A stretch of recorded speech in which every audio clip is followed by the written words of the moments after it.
اعوذ من الشیطان الرجیم، بسم اللہ الرحمن الرحیم۔ تمام دیکھنے والے ناظرین کو السلام علیکم۔ آج میرا یہ ویڈیو بنانے کا مقصد یہ ہے کہ اس وقت کچھ عناصر جو امن و امان کو پسند نہیں کرتے، جو آپ یہ کہہ سکتے ہیں کہ لوگوں کے مذہبی جذبات جو ہیں ان کو ابھارنے کی کوشش کر رہے ہیں، امن و امان خراب کرنا چاہ رہے ہیں۔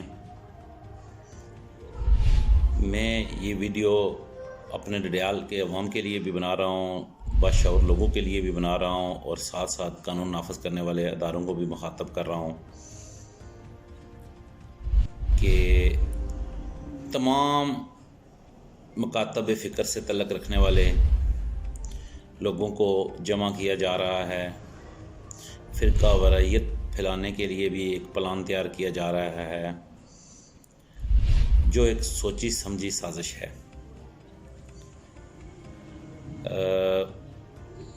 گزشتہ دنوں ایک سرکھی میں واقعہ پیش آیا۔ ایک بندے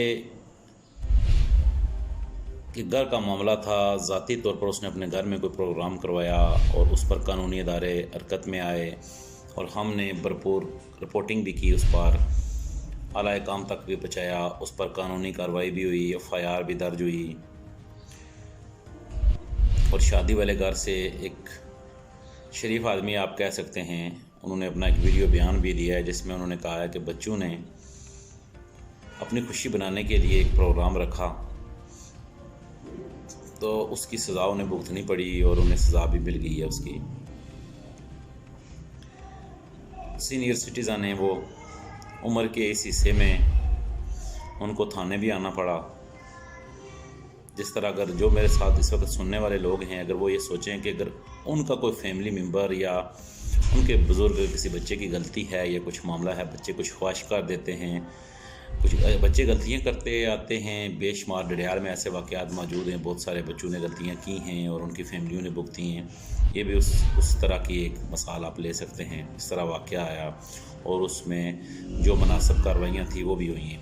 اس کے بعد جو یہاں ایک مافیا ہے جو سوشل میڈیا کا ہمیشہ ناجائز استعمال کرتے ہیں، اس سے پہلے بھی مختلف موقعوں پر محکمہ برقیات کے حوالے سے، سیفٹی کٹوں کے حوالے سے بھی انہوں نے اس پلیٹ فارم کو، ہمارے جو ڈڈیال کے لوگ برطانیہ میں ہیں انہیں استعمال بھی کیا گیا ہے، اور اس پر بہت بے شمار لوگوں نے انگلیاں بھی اٹھائی ہیں۔ کسی جگہ پہ کچھ گڑبڑ ہوتی ہے تو لوگ انگلیاں اٹھاتے ہیں، الزام لگاتے ہیں، چلیں وہ ایک علیحدہ ٹاپک ہے، اس پہ جو ہونا تھا وہ ہوا۔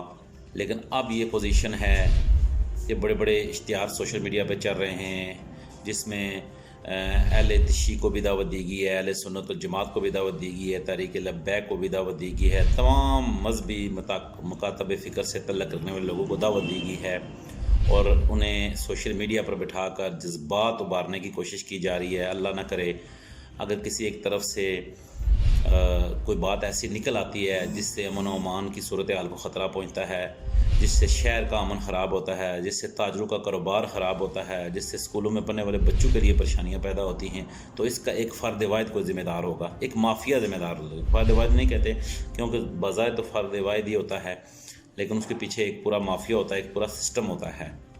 اس وقت ہمارے ڈڈیال جو ایک پرامن تھا، ہر جگہ پہ ڈڈیال کے حوالے سے لوگ بڑے شریف ہیں، ڈڈیال کے پرامن لوگ ہیں، امن و امان کو پسند کرنے والے لوگ ہیں، اس کو آج ایک متنازع آزاد کشمیر کا متنازع ترین علاقہ بنایا جا رہا ہے، اور یہ سوچی سمجھی سازش کے تحت ہو رہا ہے کہ جو لوگ یہاں پہ نہیں بیٹھے ہوئے، جہاں پہ کاروبار نہیں کر رہے، وہ کاروبار دوسرے ملک میں کر رہے ہیں، وہاں کا انہیں کچھ نظر نہیں آ رہا ہے۔ اس وقت میں آپ کو برطانیہ کی پوزیشن بتاتا ہوں کہ کرونا وائرس کی وجہ سے اس وقت لوگ گھروں سے نہیں وہاں پہ نکل رہے ہیں۔ وہاں پہ بڑے بڑے جو سٹور ہیں، مجھے کسی دوست نے بتایا کہ وہ خالی کے خالی پڑے ہوئے ہیں، وہاں پہ ٹیشو پیپر شارٹ ہو گئے ہیں، اتنے زیادہ بک رہے ہیں، لوگ اتنے پریشان ہیں، وہاں پہ علاج معالجہ کی سہولتیں موجود نہیں ہیں، اور برطانیہ سے لوگ اپنے ملک میں آ رہے ہیں علاج کے لیے کہ وہاں پہ کوئی ٹیسٹ کرنے کے لیے تیار نہیں ہے، کسی کو کوئی میڈیسن کوئی شے دینے کے لیے تیار نہیں ہے. وہاں پہ لوگ اتنے پریشان ہیں برطانیہ میں. تو وہاں کا ماحول یہ لوگ کیوں نہیں خراب کرتے ہیں؟ کیا وہاں کا آئین و قانون سخت ہے؟ وہاں پہ لوگوں کو اس طرح کی مذہبی ایشو کو لے کر اس طرح کے لوگوں کے جذبات ابھارنے پر کیا پابندی ہے؟ وہاں پہ اگر کوئی جلوس پہ نکلتا ہے تو اس کی ایک حدود ہوتی ہے مقرر، اور وہاں پہ یہ لوگ لائن پہ چلتے ہیں. لیکن انہوں نے اپنے ملک، اپنے کشمیر، اپنے ڈڈیال کو مذاق بنا رکھا ہے. جب جہاں جس کی مرضی ہوتی ہے فیس بک آن کی اور لوگوں کے ساتھ مخاطب ہونا شروع ہو گیا، اور کچھ پتہ نہیں ہے کیا کہہ رہے ہیں کیا نہیں کہہ رہے، اس کا کیا فائدہ ہے کیا نقصان ہے. اور بھائی ہم آپ کو بتا رہے ہیں، ہم یہاں پہ بیٹھے ہوئے ہیں، ہم یہاں پہ کاروبار کر رہے ہیں، ہمارے بچے یہاں پہ پڑھ رہے ہیں. نہ آپ کا کاروبار ہے یہاں پہ، نہ آپ کے بچے یہاں پہ پڑھ رہے ہیں. آپ تو پیسے وہاں پہ کما رہے ہیں، کچھ کام کر کے لے رہے ہیں، ٹھیک ہے، کچھ اپنی محنت کر کے لے رہے ہیں. اور چلے اس بات پہ بھی میں آگے نہیں جاتا ہوں، نئی بحث چھڑ جائے گی کہ میں جو کچھ کہنا چاہ رہا تھا، چلے اس پہ میں فی الوقت بریک رکھتا ہوں. لیکن جو اصل وجہ ہے، آپ کو کس نے حق دیا ہے کہ آپ ڈڈیال کے ماحول کو خراب کرو؟ آپ کو کس نے حق دیا ہے کہ آپ نے تمام مذہبی جماعتوں کو آپ نے ایک جگہ پہ بٹھا کے اور مذہبی منافرت پھیلانے میں اور اس طرح کی بے حیائی پھیلانے میں جو ہے وہ آپ نے بیڑا اٹھا لیا ہے کہ آپ نے ڈڈیال کے ماحول کو خراب ہی خراب کرنا ہے، ڈڈیال کو ایک متنازع ترین ایریا آپ نے بنانا ہے. آپ کو انشاءاللہ ہم بھی حق نہیں دیں گے کہ آپ ڈڈیال کو متنازع بنائیں. اور مجھے پوری امید ہے کہ یہ جو سوشل میڈیا کا آپ استعمال کر رہے ہیں، غلط استعمال کر رہے ہیں، اس پر قانونی ادارے ضرور ایکشن بھی لیں گے اور نوٹس بھی لیں گے. اور اس طرح کے جو ایونٹ کروا رہے ہیں، لوگوں کو بار بار جذبات دینا، ایک بندے کو فون کرنا، دوسرے کو فون کرنا، کسی کو رات کو 12 بجے لائیو لینا، کسی کو رات کو 9 بجے لائیو لینا، کسی کو 13 تاریخ کی ڈیٹ دینا، کسی کو 15 تاریخ کی دینا. اور میرے بھائی کچھ نہیں ہوا ہے ڈڈیال میں، ایک پروگرام ہوا ہے جس کو لوگوں نے ناپسند کیا ہے، اس پہ قانونی اداروں نے ایکشن لیا اور لے بھی رہے ہیں اور اس پہ کام بھی ہو رہا ہے. لیکن اس میں آپ مذہب کو کیوں اس میں گھسیٹ رہے ہیں؟ پوری دنیا میں آپ نے ڈڈیال کو بدنام کر کے رکھ دیا ہے. کوئی اسلام آباد سے کال کر کے کہہ رہا ہے جی ہمیں، کوئی لاہور سے کال کر کے کہہ رہا ہے جی. دیکھیں ہم نے بھی اس پہ رپورٹنگ کی ہے، اور اس میں آپ دیکھیں جو میری خبر لگی ہے روزنامہ صاحب میں، اس میں آپ کو کھول کے خبر کو دیکھیں، کسی کا نام نہیں لکھا گیا ہے، ٹھیک ہے، اصلاح کے لیے خبر لگائی گئی ہے صرف.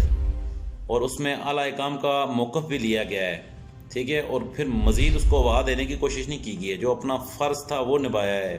صحافی کا کام ہوتا ہے ایک چیز دیکھے، اس کی نشاندہی کرے. قانونی اداروں کا کام ہوتا ہے اس پہ ایکشن لیں. انہوں نے ایکشن لیا. اب آپ کیا چاہ رہے ہیں؟ آپ کیا کہہ رہے ہیں؟ یہاں پہ فسادات شروع کروانا چاہ رہے ہیں، یہاں پہ مذہبی لوگوں کو آپ آپس میں لڑوانا چاہ رہے ہیں، یہاں پہ مذہب کے نام پہ آپ سیاست کرنا چاہ رہے ہیں. تو یہ بہت غلط آپ کر رہے ہیں، اس کی میں مذمت کرتا ہوں. مجھے پتا ہے میری ویڈیو ابھی کون اٹھائے گا، کس گروپ میں شیئر کرے گا، لیکن میرا دل اور ضمیر کہہ رہا ہے کہ ایسے لوگوں کو بے نقاب کریں، اور انشاءاللہ ہم کریں گے بے نقاب. پہلے جب آپ سوشل میڈیا پہ آئیں تو آپ نے آ کے کسی ایک بندے کی الیکشن کمپین شروع کر دی ہے. وہ آپ کی نظر میں حاجی صاحب بن گئے ہیں، غازی صاحب بن گئے ہیں، بڑے ایماندار بن گئے ہیں، بڑے اچھے بن گئے، اور باقی سب آپ کی نظر میں برے بن گئے ہیں.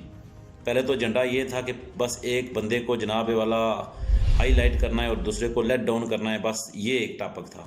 اور پھر اس کے بعد یہ پتہ چلا کہ ظاہر بات ہے کہ وہ بندہ اگر یہاں پہ شہر میں اگر تعمیر و ترقی کے کام ہو رہے ہیں، بے شک مسلم لیگ نون کا یہ دور ہے، شروع دن سے مسلم لیگ نون کے جو لوگ ہیں ہمارے یہاں پہ دوست ہیں یا منسٹر صاحب ہیں، انہوں نے ہماری ذات کو تسلیم نہیں کیا، ہماری خبروں کو ہمیشہ انہوں نے تنقید کا نشانہ بنایا. لیکن جہاں پہ وہ ترقیاتی کام کروا رہے ہیں وہ سب کو نظر آ رہے ہیں نا، وہ کام ہو رہے ہیں. THQ اسپتال کی حالت آپ دیکھیں، وہاں کے کل کی رپورٹ ہے آپ دیکھیں، وہاں پہ کتنے آپریشن ہوئے ہیں.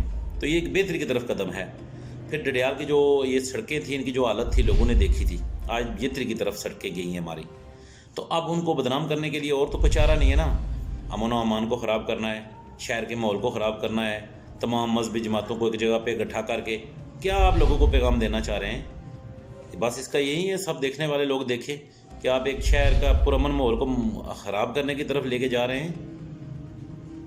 تو اس کی ہم ہرگز آپ کو اجازت نہیں دیں گے، اور انشاءاللہ اس پہ ہم ضرور بولیں گے اور ضرور لکھیں گے بھی، اور تاکہ تمام ہمارے جو قانون نافذ کرنے والے ادارے ہیں وہ آگاہ رہیں اس سے. السلام علیکم.